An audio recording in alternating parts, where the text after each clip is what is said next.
चूंकि आप प्रोफेसर भी हैं, तो अब मेरा जो सवाल होने वाले हैं आपसे वो ज़्यादातर स्टूडेंट्स के अराउंड होने वाले हैं।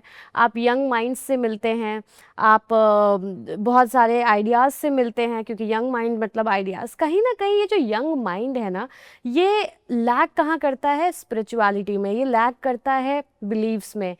ऐसे में आर्य समाज की अगर मैं बात करूं तो क्या चैलेंजेस होते हैं इन यंग माइंड्स को कैटर करने में?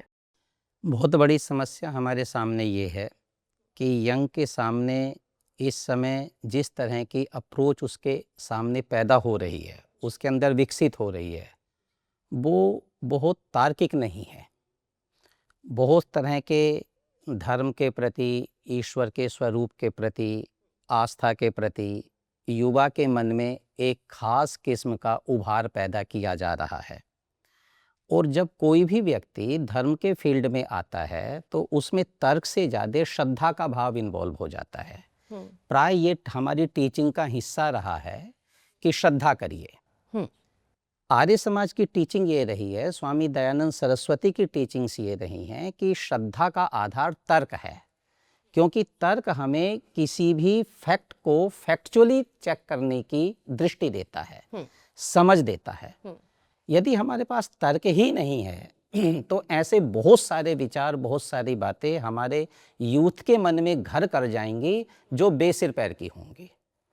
और आज जिस तरह का गुरुडम का प्रसार है, जिस तरह की अप्रोच जत्थेबंदियां युवाओं की बन जाती हैं, धार्मिक आयोजनों को लेकर के जिस तरह का उत्तेजनापूर्ण वातावरण बन जाता है, वो सब इसलिए है क्योंकि वो तर्क के कहीं आसपास भी चीज़ें नहीं हैं, उनमें फैक्ट्स बहुत कम हैं। और दूसरी दृष्टि क्या है, हमारी जो सनातन परंपरा है जिसका आधार वेद है जी। और वेद सृष्टि की, दुनिया की प्रथम रचना है। यदि हम आधुनिक इतिहासकारों की भाषा में कहें तो जी। हमारा बिलीव यह है कि वो ईश्वर का संदेश है। लेकिन दुनिया की प्राचीनतम पुस्तक ऋग्वेद है। उससे जो चीजें वेरीफाइड नहीं हैं, उस ज्ञान कोश से जो चीजें तार्किक तौर पर प्रतिपादित नहीं होती हैं, उनको आज के दौर में बड़ी प्रमुखता से उठाया जा रहा है। तो मेरे लिए बहुत बड़ी चिंता का विषय ये है कि वर्तमान में यूथ के सामने स्पिरिचुअलिटी का, अध्यात्म का कोई तार्किक फॉर्मेट है ही नहीं। बिल्कुल, या तो वो एक स्वरूप से ही नकारेंगे कि उनको करनी ही नहीं है भक्ति, और नास्तिकता का भाव उनके अंदर आएगा। तमाम सारे प्रश्न उठेंगे, तमाम सवाल होंगे कि मैं ये कैसे मान लूँ, मैं ये नहीं मान सकता, और या फिर वो अंधभक्ति की तरफ चले जाएंगे। दोनों तरफ एक्सट्रीमिज्म है, बीच में कहीं पर भी कोई पाथ नज़र नहीं आता है। तो ऐसे में एज अ प्रोफेसर अगर मैं आपसे पूछूं तो आपकी क्या अप्रोच होगी? बहुत सारे बच्चों के साथ जब इस विषय में संवाद किया जाता है जी। उनके प्रश्नों को आंसर किया जाता है, तो बहुत युवा, बड़ी संख्या में युवा उस तर्क के साथ ईश्वर में आस्था को जगाते हैं। और इसका एक उदाहरण नहीं है, ऋषि दयानंद ने जिस आर्य समाज की स्थापना की उसका एक यूथ संगठन है आर्यवीर दल। उसमें युवा प्रतिवर्ष प्रशिक्षण लेते हैं उसके शिविरों में।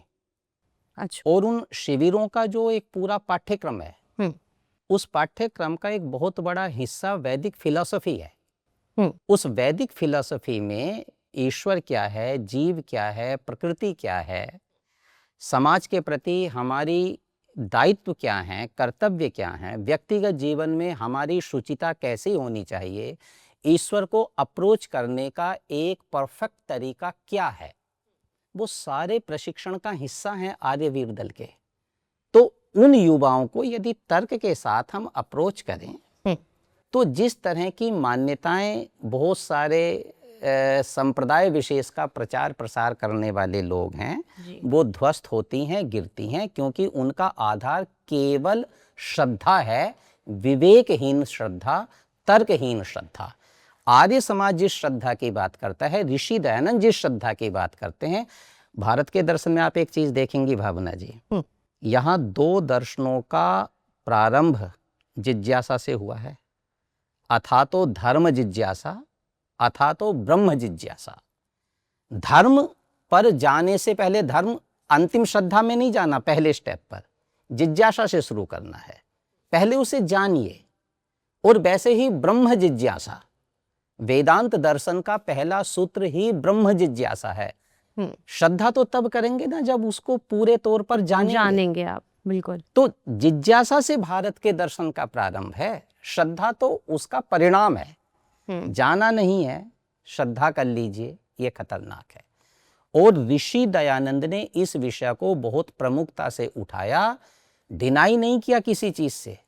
आप ऋषि दयानंद की छोटी छोटी परिभाषाएं देखिए, वो तीर्थ से डिनाई नहीं करते, श्रद्धा से डिनाई नहीं करते, श्राद्ध से डिनाई नहीं करते, पूजा से डिनाई नहीं करते, किसी चीज से भी डिनाई नहीं करते। सिर्फ ही उनकी जो अप्रोच है वो ये है कि उसका एक्चुअल मीनिंग क्या है, उसको पूरे तौर पर पहले जान लीजिए, और जब उसे आप जान लेंगे तो रास्ते पर आगे बढ़ेंगे। आज का युवा एक वैज्ञानिक टेम्परामेंट के साथ है, साइंटिफिक टेम्परामेंट के साथ है, और साइंटिफिक टेम्परामेंट के साथ यदि युवा है तो उसके लिए तो बहुत सहज हो गया। तो मेरा यही सवाल, फैक्ट्स को उस तक पहुंचाना। बेईमानी हमारे पार्ट पर हो रही है कि हम उसको फैक्ट्स के साथ उस ज्ञान को प्रेषित नहीं कर रहे हैं, क्योंकि यदि हमने फैक्ट्स के साथ कहना शुरू किया तो हमें धर्म प्रचारक होने के नाते जो सहूलियतें प्राप्त हैं उनसे हाथ धोना पड़ेगा, क्योंकि फिर पाखंड हमारी बेईमानी में, हमारी नीयत में। जो लोग उसको संप्रेषित कर रहे हैं यूथ को, वो उसको पूरी पूरी बात नहीं बता रहे हैं। अच्छा, उस पूरी पूरी बात को छुपाया जा रहा है।